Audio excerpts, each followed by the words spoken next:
#EndSARS is now a slogan used to protest and call for change on issues such as insecurity and even epileptic power. This is after the Inspector General of Police announced that SWAT, which means Special Weapons and Tactics Team, will fill the gaps arising from the dissolution of SARS. But the protesters say they want action before they can be convinced that SWAT is not just another name for SARS. Their demands now include justice for persons who are said to have been killed through police brutality. So once again, EndSARS makes it to this episode of Special Report. You're welcome. I'm Ini John Mekwa.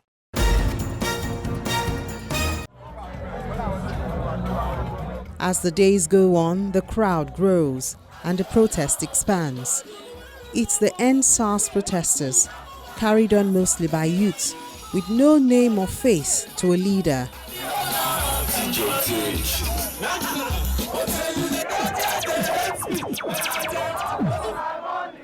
Come sun or rain, the groups around the country are persistent, and their protests may be tagged EndSARS, but their demands have now gone beyond that.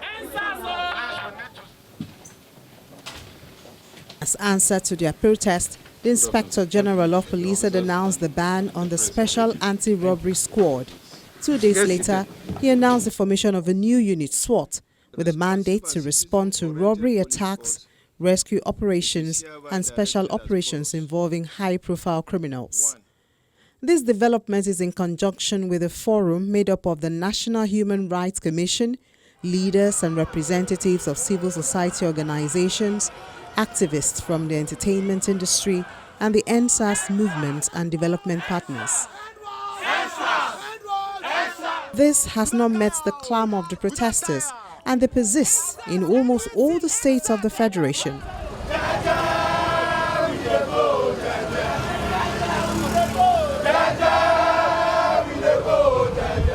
In Bayelsa State, the formation of SWAT does not sit well with the youths. You can't redeploy police and hide them under the same umbrella. That's why we are saying no to it, because the same thing will repeat itself. Yes. If Michael is a thief and his name changed to Peter, who is the thief?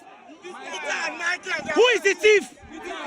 That is what we are saying no to. It's the same SARS, it's the same police. If they are doing a reform, or a redeployment, let us know how they are going to go about it. We want to see it. I want to know their principles. They want to go about it. We need transparencies. We want to see the process. In the Federal Capital Territory, Abuja, there is no trust that the announcement has been effected. Protesters say there are still signs of operations by SARS. If you go to the SARS camp in Abuja, which is less than 5 kilometers from here, it's in full operation this morning. If the SARS has been disbanded, how is their facility in full operation this morning? It's easy not to believe. Added to that, people are asking for very simple demands. Government has a variety of quick wins that are available to it. One of those quick wins, for instance, is do an audit of SARS detention facilities across the country and release people who have been arrested and detained there for so long without trial, without any court order. Release those people. If government does that, we'll start to see that it's serious. Justice! We are tired of this justice! From Anambra State in the southeastern part of the country to Warri in Delta State, south, they display pictures and names which make up their demands and even speak for police officers' welfare. They said they disbanded SARS. Okay, good. What about the inmates who have been arrested unjustly? We need them tried and prosecuted if they are guilty. If not, them released. We are asking for a reform of the Nigerian police force. Make life better for these people. They are going through so much, even though that is not an excuse.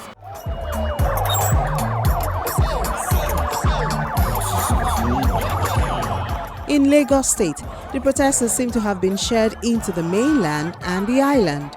On the island, the daily meeting place is the second toll gate in Lekki. They first get breakfast and announce their schedule for the day. Interestingly, some of the protesters have chosen to ensure that their meeting place is kept clean, while others amplify their demands.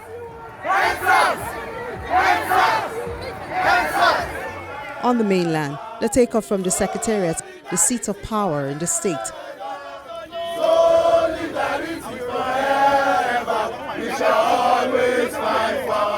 At some point, they moved to Lagos-Ibadan Expressway to intensify their complaints. This has in many instances caused gridlocks for hours.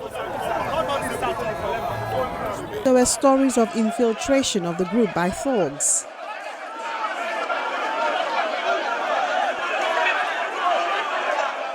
Well, what gladdens my heart is the peaceful nature of the protests. And quite some time ago, some hoodlums came with cutlass, machetes, trying to infiltrate. The state government has reacted to the allegation that it was behind the infiltration. According to a release by the Ministry of Information, such wild allegations were obviously concocted by enemies of peace and orderliness to whip up sentiment against the government, which has been doing everything possible to resolve the crisis by identifying with the youths in their efforts towards police reforms. So I want all policemen in command. The police command in the state have sought ways to pacify the protesters and assure them that the ban is authentic. The Commissioner of Police, Hakeem Odumusu, met with officers of the banned anti-robbery, anti-cultism and other squads. That exercise now started from our misbehaviors. We misbehaved. We created that, and the members of the public reacted.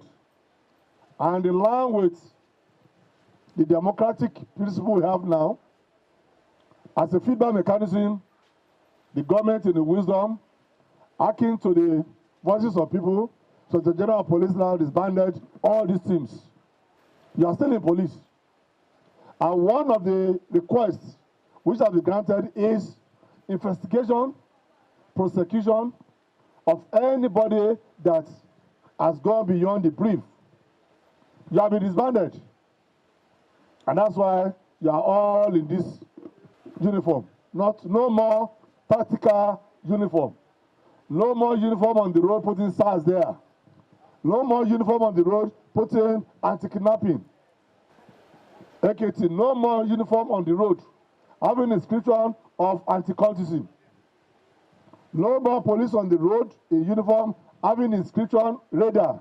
You have all been disbanded. As time goes on now, the authority will decide the next line of action. But be rest assured that those who have soiled their hands in dealing with members of the public, contrary to our standard of procedural procedure, contrary to the tenets of First Order 237, which clearly stated the rules of engagement of firearms, will not be spared. Youths in various states are adopting the EndSARS hashtag to suit their peculiar needs. In Bauchi State, it's not EndSARS but End Insecurity. Initially, we are for reform of SARS. Once the SARS was scrapped as a law-abiding citizen of Nigeria, we accepted it and we said that we are going to look at what is going to come out next. Suddenly, they announced the establishment of SWAT.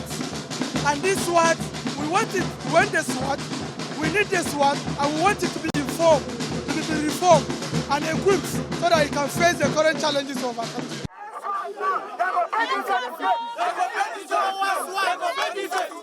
In spite of the protest against police brutality in Jos, the capital of Plateau State,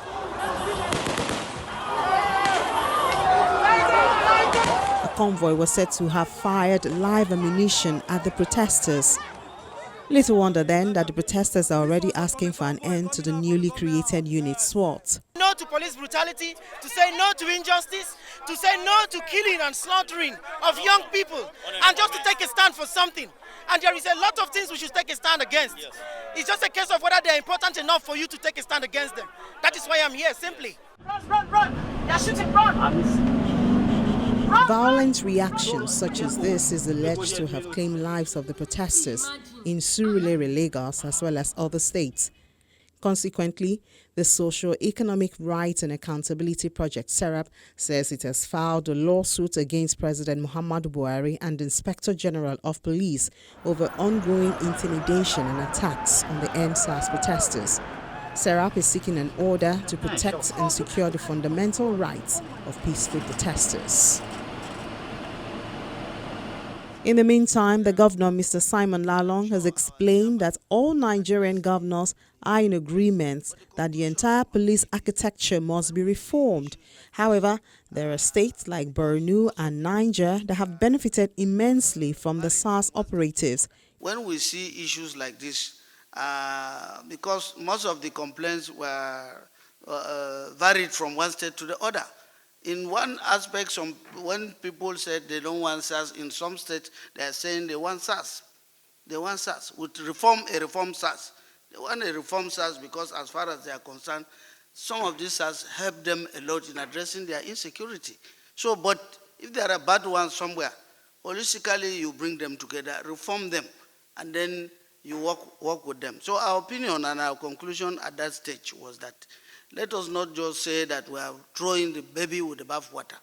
If there are good ones, you don't chase them away. So as SARS is banned, we are now looking forward to an opinion because most of the states in the north said no. They want SARS because SARS helped them. A lot of SARS people helped them. Borno said if no SARS, he would not have been surviving today. Niger and almost all parts. So if we are addressing it like that, what was wrong? Why is it wrong? What is going wrong in some places? Is it the process of recruitment? Is it the character of the people? Is it the character of the people? So that you don't, because somebody has gone wrong, say that everybody is wrong in the country. The coalition of northern groups and civil society organizations are asking for an end to the insecurity situation in the region, with a call on the government to live up to its constitutional responsibility of protecting lives and property. Carrying placards with various inscriptions and chanting songs, the protesters, including youths and women, marched through the major streets of Kaduna state capital. Unlike the ongoing nationwide protests for the end of special anti-robbery units of the police, the northern groups are demanding that the disbanded SARS be restored and its personnel deployed to fight Boko Haram insurgents in the northeast. The coordinator of the coalition of Arewa youth, Sahad Bako, who handed their protest letter to the spokesperson of the Kaduna State House of Assembly, says that their peaceful protest is to call for action on the part of the state and federal government to put in necessary measures that will bring an end to insecurity in the north and in the entire country. We need an end to the insecurity challenges we are facing in the northern part of Nigeria. We felt it's high time we come out in mass and cry to our leaders that we are dying and we want an end to these insecurity challenges. That is our main aim of coming here, and that is the main reason why we are here. We need an end to all the insecurity challenges in the north now.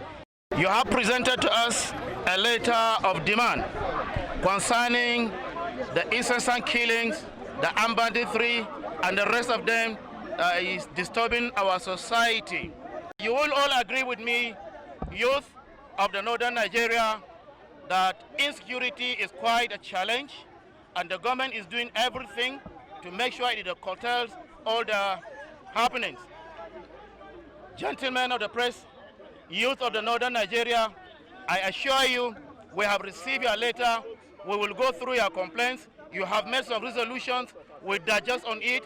And I believe, and I trust, and I assure you that very soon we will come up with a statement by the grace of God. The protesters are getting the support of political leaders, from former Vice President Atiku Abubakar to the former Niger State Governor Babangida Aliyu.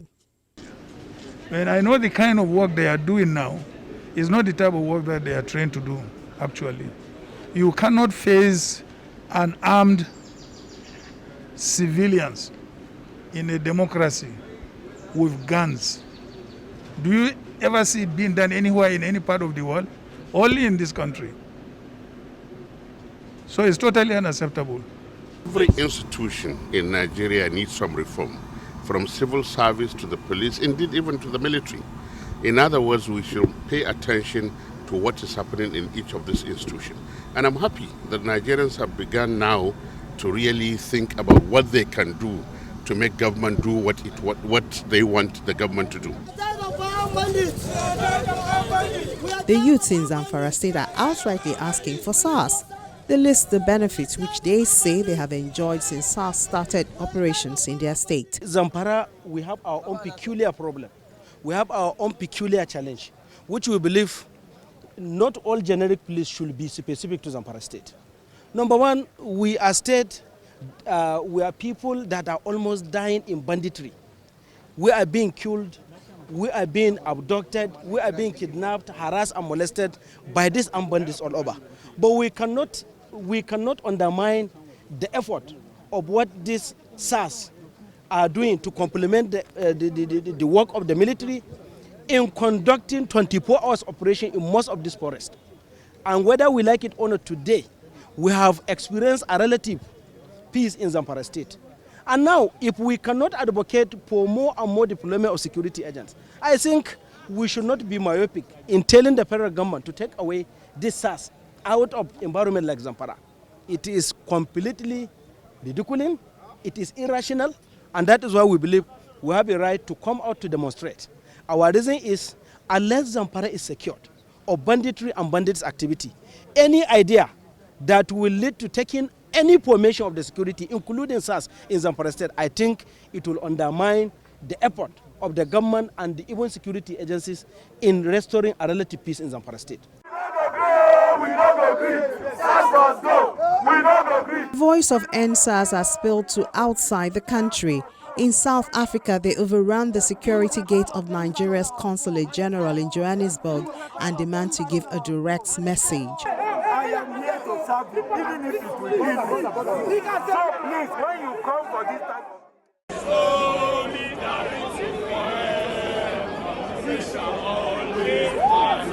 The United Kingdom Nigerians resident there have also taken to the streets, asking an end to police brutality. In London, music artist Ayodeji Ibrahim Balogun, with the stage name Wizkid, also led the group. Don't let anyone tell you you don't have a voice. Yes.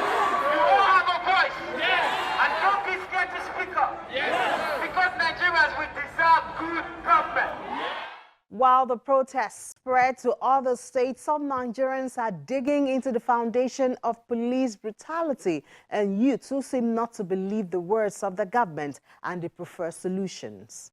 Channels Television exposed the infrastructural decadence in the police college in Ikeja in the days of the former president Ebele Goodluck Jonathan that led to a renovation that came in. How much do they earn as salaries? Do they even get the salaries at the appropriate time? Is it true that the high-ranking officers sometimes lodge their funds in fixed deposit account, sometimes give them target to go out there and bring money to them? Are they aiding corruption? So these are issues. For Janice Haruna, founder of Haruna John Foundation, the experience of losing a father, Deputy Inspector General of Police Haruna John, without compensation or care from the force, puts her in the position to believe that the inadequate welfare package may be at the foundation of the misconduct of officers. There is need for clear documentation and transparency in the welfare processes. Every police officer needs to be told, informed of all their benefits, from housing to pensions to insurance. There needs to be a pack, almost like a documentation pack that every police officer knows that tells them of their benefits. I remember several times I was asked of my dad's pay slip. How do I obtain my father's pay slip? Right? To be able to apply for something, I would be requested by the Nigerian police of his payslip, or I go to the pensions ARM and they're asking me for his payslip. I think all of these processes need to be made easier, especially for families when they are coping. So documentation, and those documentations should be handed over to families that have lost a loved one at the times of loss. For the police officers, when you interact with police officers, they don't know, especially the junior officers. They know that they pay for housing, they know that they have pensions, they know that they say they have health insurance, but how do they assess it? When they've had an accident, what is their first call? It should not be put to question that you're a police officer, you've been injured in the line of duty, you should receive treatment, you should be treated in any hospital that is licensed in Nigeria immediately without question. It should not be a case of go and bring money. You should not be refused treatment in any hospital. Yes, we have police clinics, but how many police clinics can we have around the country in every time to attend to emergencies? So I think transparency in the whole welfare system is very important. For former Assistant Inspector General of Police Ephraim Amakolo, recruitment and training seems to have been missing in the equation. The government should be ready to re-equip, get the police to bring in more men, more educated, better qualified people. I was a degree holder before I entered as a cadet ASP. While in the force, I read up to master's degree. I cannot be compared to the one who came in from the ranks. So I have a better temperament to be able to cope with whatever situations, and that is what is required. If the police has the capacity to depend on the quality of officers and men they have, of course they will handle protests better. But if you don't give that a priority, then you are likely to have brutality. It's a pity brutality has been in the forefront. But from what I knew, politeness is what it should be. But it's not all about training. Alfred Ononigbo believes that the responsibility should be shared, and the creation of SWAT offers a fresh opportunity to recruit better. We have institutions, and we've produced Nigerians, in different fields of endeavor. I would think that the first thing to do is to take a stock of how the police have existed and the purposes they've served. And in doing that, we'll take responsibility and assign duties to people that can help us look for Nigerians with credible characters to consider for employment. They should be made to go through a proper assessment that can help them determine their competence. When I'm saying this, we must eliminate connections, man no man. If you go to the police in the higher cadre today, the people you find there are cronies, wards of big people, rich people, political leaders, senior police. It's like an exclusive place for them, while the rest are from the streets, those who can pay to get in. So we must eliminate this dirty tradition that has bedeviled the service, so that people can be given responsibilities on merit. Now, we know that there is quota system. Now, people fill up their slots with all kinds of junks. The fact that we have quota system should not eliminate the fact that there must be people within that zone that has the merit and qualifies to be engaged in the services. It's not only police, it's in the customs, immigration, civil defense, even published positions in government. So we must give roles based on merit, despite that there is a quota arrangement. This must happen. And if you are given that opportunity, you must be made to assign yourself to the discipline of that service, and those who do not meet up should be properly disciplined.